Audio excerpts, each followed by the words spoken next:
approaching Soviet airspace. 20 minutes to drop off. Commencing internal depressurization. Equipment check.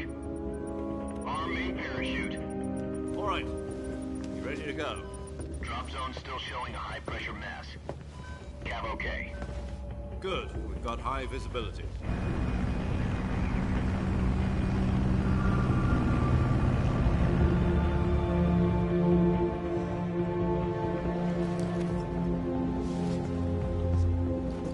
Put out that cigar. Connecting oxygen hose to interior connector. Put on your mask.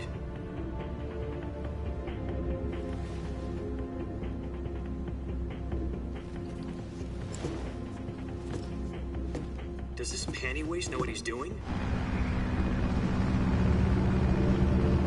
Approaching release point. 10 minutes to drop off. Hey, are you deaf? He said put out the cigar and put on your mask.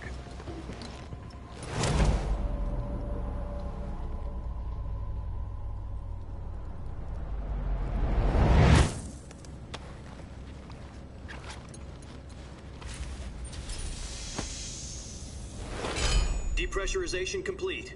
Checking oxygen supply. 6 minutes to drop off. Opening rear hatch.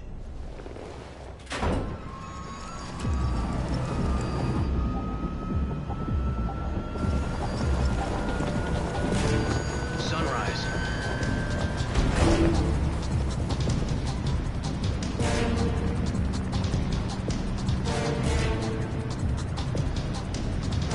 External temperature minus 46 degrees Celsius. 2 minutes to drop off. Stand up. You'll be falling at 130 miles per hour. Try not to get frostbite from the wind chill. 1 minute to drop off. Move to the rear. Activate the alarm bottle. This is one for the history books. The world's first halo jump. 10 seconds to drop off. Stand by. Status okay. All green. Prepare for drop-off.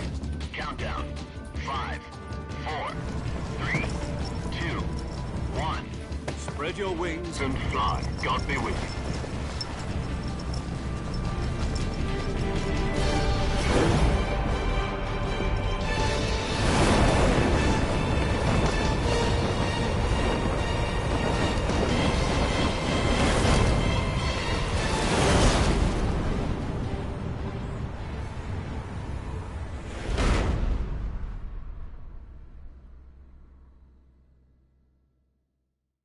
Jack, I've got some important news. The head of the CIA has finally given us the green light for the virtuous mission. Virtual mission? No, the virtuous mission. The future of our Fox unit depends on it. If it succeeds, we'll be officially organized into a unit.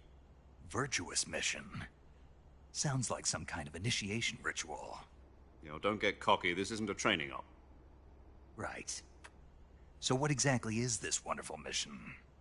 Well, about 2 years ago, a certain Soviet scientist requested asylum in the West through one of our moles. His name is Nikolai Stepanovich Sokolov.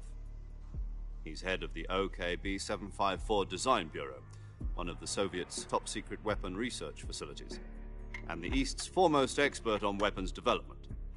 Sokolov? Isn't he that famous rocket scientist? The very same. On April the 12th, 1961, the Soviets achieved the first manned spaceflight in history. The Earth was blue, but there was no God. Well spoken. The rocket that carried Yuri Gagarin to orbit was the A-1, known as the Vostok rocket. Sokolov is said to be the man most responsible for the multi-engine cluster used in that rocket.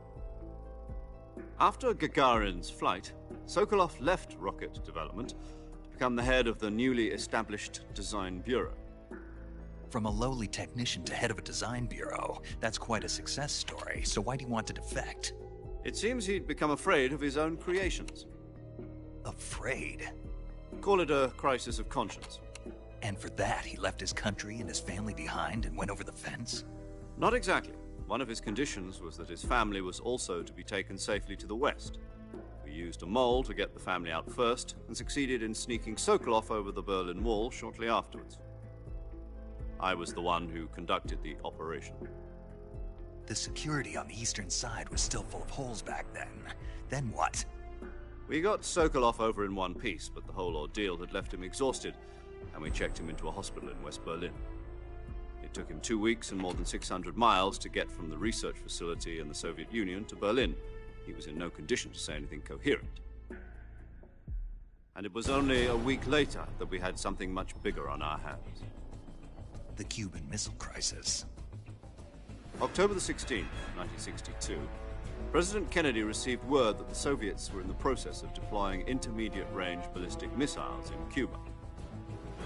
The President demanded that the Soviets dismantle and remove the missiles. At the same time, he announced a naval blockade to prevent further missile shipments from reaching Cuba. But the Soviets didn't back down, instead placing their armed forces on secondary alert. Soviet transport ships carrying missiles continued on course towards Cuba. US and Soviet forces went on alert for an all-out nuclear war. Frantic negotiations were conducted through the UN's Emergency Security Council and unofficial channels to end the hair-trigger standoff. Finally, on October the 28th, the Soviet Union agreed to remove its missiles from Cuba, and so the world avoided a nuclear holocaust. But in order to get the Soviets to pull their missiles out, we had to make a deal. You mean the one where the US agreed to remove its IRBMs from Turkey? No. The Jupiter IRBMs deployed in Turkey were obsolete, and we were going to get rid of them anyway. They had no strategic value whatsoever to either the US or the Russians. The Turkey deal was a ruse, a cover story that was fed to the other intelligence agencies around the world. So what did the Russians really want? Sokolov. They wanted us to return Sokolov. You mean the Soviets pulled out of Cuba just to get their hands on Sokolov? That's right. What the hell was he working on? At the time, we had no idea.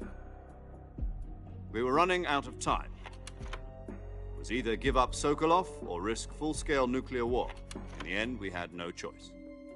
President Kennedy gave in to Khrushchev's demand. The next day, I got Sokolov out of the hospital, handing him over to agents on the eastern side. Sokolov kept on screaming, "Save me," until he disappeared from my sight. Then, a month ago, we received some new information from one of our moles. About Sokolov? Yes. He was taken back to the research facility and forced to continue working on the weapon in question under KGB supervision. What's more, it's on the verge of completion. So what kind of weapon is it? Something to do with space rockets? No, missiles. Same technology. I guess you're right. We don't know the details, but it appears to be a new kind of nuclear device. For half a year now, the Soviets have been conducting frequent nuclear tests at Semipalatinsk. Something to do with the weapon, I assume. We're talking about a secret weapon so big that Khrushchev was ready to pull out of Cuba to get it back. Is Sokolov still in the facility? No. According to our intelligence, he's in Selino-Yarsk, a place in the mountains about 3 miles to the west that's known as the Virgin Cliffs. The Virgin Cliffs. Nice name for a virtuous mission. They moved him there just recently. Why? Apparently, they're conducting a field test of the weapon, but it's our best chance to get him back. This mission would never have been possible if he was still in the research facility. This is our last chance. Sokolov must have known that too when he contacted us.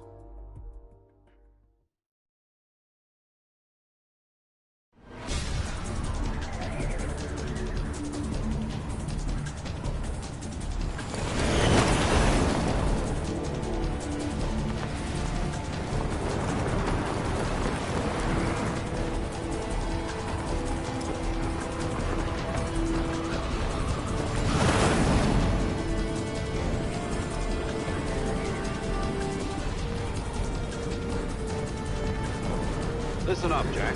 Your mission is to infiltrate Selino-Yarsk in the Soviet mountains, ensure the safety of Sokolov, and bring him back to the west.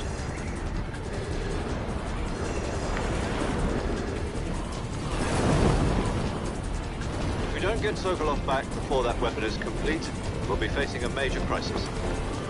The clock is ticking.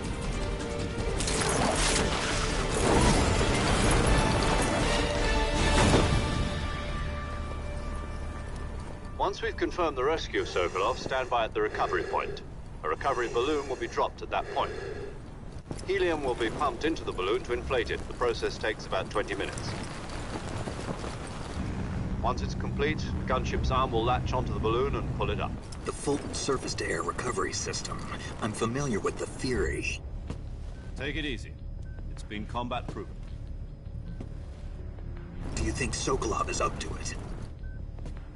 The shock will be less than during a parachute jump, and the arm can handle up to 500 pounds. So you're planning on going over the border in a single combat Talon? She's equipped with two 6-barrel 20mm Vulcan cannons, as well as two 40mm machine guns. Sounds like she could hold her own against a battalion of tanks. Even with the fuel in the reserve tank, we're facing a 4-hour time limit. If all goes well, it shouldn't take more than a few hours. Home in time for dinner. But if anything goes wrong, you'll be eating dinner, breakfast, and all the rest of your meals in the jungle.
Do you copy? You're already in enemy territory, and somebody might be listening in. From here on out, we'll be using code names to refer to each other. Your code name for this mission will be Naked Snake. I'll be referring to you as Snake from now on. You're not to mention your real name. Snake? Oh, you don't like snakes? What do you mean? Well, you've eaten one before, haven't you? In survival training. I'm glad to hear that. I don't know if I'd ever order one in a restaurant, but... Be careful, you might not have a choice. What about you, Major? What should I call you? Let's see. I'll be Tom. Call me Major Tom. This will be a sneaking mission. You must not be seen by the enemy. You must leave no trace of your presence. Is that clear?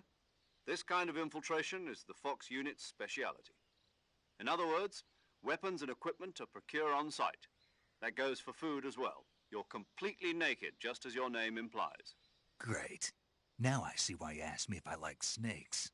I suppose calling me Snake was your idea of a joke, too. No. There's a good reason for that. I'll tell you later when the time is right. Gotcha. Getting back to the subject, how exactly am I supposed to feed myself? You've been issued a knife and a tranquilizer gun. Use them to hunt for food. You'll also find some medical supplies in your backpack. Yeah, about the backpack. I lost it in a tree on the way down. I see. Well, you'd better go back and get it then. You know where it is? No problem. I can see it from here. It's stuck on a branch. To climb a tree, stand in front of a tree that's covered in ivy and press the action button. I'll be monitoring your progress over the radio.